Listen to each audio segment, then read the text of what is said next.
আসসালামু আলাইকুম বন্ধুরা, এবার ভিউজ বাড়বে সবার চ্যানেলে। ভিউজ নিয়ে চিন্তার দিন শেষ। বন্ধুরা, আপনারা যারা ভিউজ নিয়ে হতাশার মধ্যে রয়েছেন, একদম হতাশ হয়ে এই প্ল্যাটফর্ম ছেড়ে দিচ্ছেন, আপনারা ভিউজ নেই, সাবস্ক্রাইবার নেই, তাদের জন্য আজকের এই ভিডিওটি। বন্ধুরা, ভিউজ নিয়ে আপনাদের আর কোনো প্রশ্ন থাকবে না। আমার চ্যানেলে কিন্তু ভিউজ নিয়ে যে ভিডিওগুলো রয়েছে, সেই ভিডিওগুলো দেখে যারা নিজেদের চ্যানেলে এই ট্রিক্সগুলো, এই টিপসগুলো প্রয়োগ করেছে, তারা প্রত্যেকে সফল হয়েছে। অনেকের চ্যানেলের মধ্যে এখন ভালো ভিউজ আসে। সেই জন্য প্রত্যেকটি পয়েন্ট অনেক মনোযোগ সহকারে দেখবেন, ভিডিওটি স্কিপ করবেন না। আপনাদের সাথে রয়েছে তানিম খান, চ্যানেলটি সাবস্ক্রাইব করে দিন। আর যারা সাবস্ক্রাইব করেছে, থ্যাংক ইউ সো মাচ। বন্ধুরা, আমি প্রথম যে পয়েন্টটি রেখেছি সেটা হচ্ছে যে ফার্স্ট 30 সেকেন্ড। একটা ভিডিওর প্রথম 30 সেকেন্ড যদি আপনি দর্শকদেরকে ধরে রাখতে না পারেন, সেক্ষেত্রে দর্শকরা স্কিপ করে আরেকটা ভিডিওতে চলে যাবে।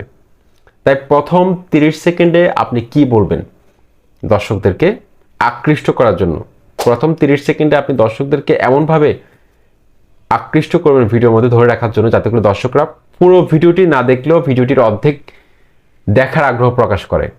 আপনি চাইলে ভিডিও যে মূল কি পয়েন্ট রয়েছে, যে আকর্ষণটা রয়েছে ভিডিও শেষের দিকে, সেটার কিছু অংশ আপনার ভিডিওর প্রথমে দেখাতে পারেন বা মুখে বলতে পারেন।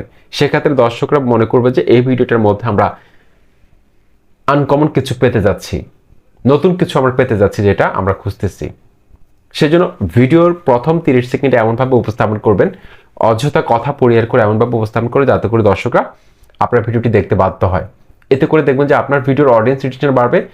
অডিয়েন্স রিটেনশন যদি বাড়ে, সেক্ষেত্রে আপনার ভিডিওর ইমপ্রেশন, ক্লিক থ্রু রেট বাড়বে, ইমপ্রেশন বাড়বে, ভিউজ বাড়তে থাকবে আস্তে আস্তে, যেটা আমি অ্যাপ্লাই করে থাকি। আপনি ভিডিওর প্রথম 30 সেকেন্ডে বলতে পারেন যে এই ভিডিওটার মধ্যে এমন কিছু পয়েন্ট থাকবে, ভিডিওর যে কোনো অংশে একটা বোনাস পয়েন্ট থাকবে, যেটার মাধ্যমে আপনারা আপনাদের চ্যানেলটাকে গ্রো করতে পারেন। এইভাবে কিছু লুক্রেটিভ অফার ভিডিওর মধ্যে দিতে হবে। বা আপনি বলতে পারেন যে আপনাদের যাদের চ্যানেল এখনো মনিটাইজড হয়নি, তারা কমেন্টে লিখুন। যাদের যাদের ভিউজ প্রবলেমটা আছে, তারা কমেন্টে লিখুন। একটা প্রশ্ন জুড়ে দেবেন ভিডিওর মধ্যে, দেখবেন যে দর্শকরা কমেন্ট করা শুরু করবে। এভাবে কি হবে, খুব সহজে কিন্তু আপনার ভিডিওর মধ্যে রিচ বেড়ে যাবে। এঙ্গেজমেন্ট যখন ইউটিউব দেখবে, ভিডিওর মধ্যে লাইক করতে উৎসাহিত করবেন, দর্শকদেরকে কমেন্ট করতে উৎসাহিত করবেন। এতে করে কি হবে, ইউটিউব অ্যালগরিদমের কাছ থেকে আপনি হিউজ পরিমাণে একটা সাপোর্ট পাবেন। ইউটিউব অ্যালগরিদম ভাববে যে আপনার ভিডিওটার কোয়ালিটি ভালো, মান ভালো, যার কারণে দর্শকরা এঙ্গেজড হচ্ছে, কমেন্ট করতেছে, লাইক করতেছে। এক্ষেত্রে আপনার ভিডিওটি কিন্তু ভবিষ্যতে ভাইরাল হওয়ার সম্ভাবনা রয়েছে, ভিউজ আসবে। 2 নম্বর যে পয়েন্টটা রেখেছি, অত্যন্ত গুরুত্বপূর্ণ বন্ধুরা, ক্লিক বেট টাইপ থাম্বনেল এবং টাইটেল তৈরি করতে হবে। কারণ এই সময় এসে যদি আপনি ক্লিক বেট না করেন, সেক্ষেত্রে কিন্তু আপনার ভিডিওর মধ্যে ভিউজ কম আসবে। কারণ এখন প্রচুর কম্পিটিশন রয়েছে প্রত্যেক ক্যাটাগরিতে। আপনারা খুঁজে দেখুন, যে ক্যাটাগরিতে সার্চ করবেন, প্রত্যেক ক্যাটাগরিতে অসংখ্য ভিডিওস রয়েছে। সেজন্য আপনি যদি আকর্ষণীয় থাম্বনেল তৈরি না করেন, আপনি যদি আরও 6 থেকে 7 বছর, 8 বছর আগে থাম্বনেল তৈরি করেন, ওই সময়ের মতো ভিডিও আপলোড করেন, ভিডিওর মধ্যে যদি কোনো কোয়ালিটি না থাকে, সেক্ষেত্রে দর্শকরা আপনার সাথে থাকবে না। দর্শকদের হাতে কিন্তু এখন অনেক অপশন রয়েছে, তারা কিন্তু যে কোনো চ্যানেলে কিন্তু তারা সুইচ অফ করতে পারে, স্কিপ করে আরেকটা ভিডিওর মধ্যে যেতে পারে, কারণ অনেক ভিডিওস রয়েছে। সেজন্য আপনাকে ভিডিওর কোয়ালিটি ইমপ্রুভ করতে হবে। ভিডিওর আমি কোয়ালিটি বলতে আমি বোঝাচ্ছি না যে আপনি 4K রেজুলেশন আপলোড করুন বা আপনি 180p-তে আপলোড করুন, এটা বলছি না আমি আপনাকে। আমি বলছি যে ভিডিওর মধ্যে আপনি যে ইনফরমেশনগুলো তুলে ধরতেছেন, সেটা যাতে দর্শকদের কাজে লাগে। ভিডিওর মধ্যে আপনি যে এন্টারটেইনমেন্টগুলো প্রোভাইড করছেন, সেটা যাতে পর্যাপ্ত পরিমাণে এন্টারটেইনমেন্ট ভ্যালু দর্শকরা পায়, যেটার জন্য দর্শকরা চাচ্ছে, সেটা যাতে দর্শকরা পায়, সেটা আপনাকে এনশিওর করতে হবে। সেটা এনশিওর করার প্রথম শর্ত হচ্ছে যে থাম্বনেল। একটা ভিডিও যদি আপনি 1 ঘন্টা লাগে আপনার তৈরি করতে, সেক্ষেত্রে থাম্বনেল তৈরি করতে আপনি সময় নেবেন 1.5 ঘন্টা। এটা আমি কেন বলছি, আপনি যখন আপনার ব্রাউজ ফিচারে কোনো ব্রাউজ করেন আপনার ইউটিউব হোম ফিডে, তখন আপনি দেখবেন যে আপনার সামনে এমন কিছু চ্যানেলের ভিডিও ইউটিউব শো করায়, যেসব চ্যানেলকে আপনি সাবস্ক্রাইব করেননি। কিন্তু সবগুলো ভিডিও কিন্তু আপনি ক্লিক করেন না। যে ভিডিওগুলো থাম্বনেল আপনার পছন্দ হয়, সেটাতে আপনি ক্লিক করেন। সুতরাং থাম্বনেলটা হচ্ছে প্রথম। থাম্বনেলটা দিয়ে কিন্তু আপনি দর্শকদেরকে আপনি ক্লিক করাতে বাধ্য করতে পারেন।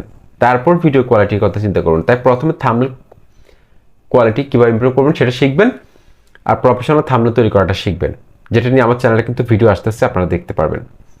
অলরাইট, তারপর লাস্টে যে পয়েন্টটা রেখেছি সেটা হচ্ছে যে 48 আওয়ার্সের মধ্যে বা লাস্ট 60 মিনিটসের মধ্যে আপনার চ্যানেলে যে ভিডিওসগুলো সবচেয়ে বেশি ভালো পারফর্ম করেছে, সেটা 2টা হতে পারে, 3টা হতে পারে, ইউটিউব হয়তো 5টা শো করছে আমাদেরকে, সেই রিলেটেড ভিডিও আমাদেরকে কন্টিনিউ তৈরি করতে হবে। আপনারা স্ক্রিনে দেখতে পাচ্ছেন, আমার এই ভিডিওগুলো দেখুন। আমার বিগত ভিডিওটার মধ্যে যতগুলো লাইক এসেছে, পরবর্তী ভিডিওটার মধ্যে কিন্তু ততগুলো লাইক এসেছে। কারণ কোনো একটা ভিডিও যখন ভালো চলে, তখন আপনি পরবর্তী ভিডিওটা যখন তৈরি করবেন সেম নিশে বা সেম ক্যাটাগরিতে, তখন কিন্তু ইউটিউব সেই ভিডিওটার মধ্যে কিন্তু ইমপ্রেশন বাড়িয়ে দেয়। একই রকম ভিউজ আনার জন্য ইউটিউব বুস্ট করে। আপনি দেখবেন আপনার কোনো একটা ভিডিও যখন ভালো চলে, তার পরবর্তী ভিডিওটা কিন্তু ভালো ভিউজ পায়। কিন্তু কোনো একটা ভিডিও যখন ভিউজ ড্রপ হয়, পরবর্তী ভিডিওটা কিন্তু ভিউজ ড্রপ হওয়ার সম্ভাবনা থাকে। সেজন্য একটা ভিডিও যদি ভালো ভিউজ আসে, আপনি যদি দেখেন যে 48 আওয়ার্সের মধ্যে অথবা 60 মিনিটসের মধ্যে যদি ভালো ভিউজ আসে, আপনি চেষ্টা করবেন যে সেই রিলেটেড ভিডিও আরেকটা নিয়ে আসার জন্য। যতক্ষণ না পর্যন্ত আপনার চ্যানেলটি ভাইরাল হচ্ছে, আপনি কন্টিনিউ এটা করতে থাকুন। আপনার আমার চ্যানেলটার দিকে তাকান। আপনারা আমার চ্যানেলটার মধ্যে আমি দেখতে পাচ্ছি যে ভিউজ এবং সাবস্ক্রাইবার নিয়ে দর্শকদের মধ্যে বেশি আগ্রহ রয়েছে, যার কারণে আমি কন্টিনিউ এই related tips and tricks related video upload করতেছি। তো আপনাকে এটা বুঝতে হবে কখন কোন ধরনের টপিকস আপনাকে ডেলিভার করতে হবে, কখন কোন ধরনের টপিকস আনতে হবে চ্যানেলের মধ্যে। এটা যদি আপনি বুঝতে না পারেন, আপনার ভিউজ বাড়বে না। আপনি হুট করে আজকে ধরুন আমি আজকে ইউটিউবে কীভাবে ভিউজ বাড়াবো এটা নিয়ে একটা ভিডিও আপলোড করলাম, এর 1 ঘন্টা পরে যদি আমি ইউটিউবের কমিউনিটি গাইডলাইন রুলস সম্পর্কে যদি একটা ভিডিও আপলোড করি, সেই ভিডিওটা কিন্তু ভিউজ পাবে না। কারণ এটা দর্শকদের অতটা গুরুত্বপূর্ণ মনে করে না।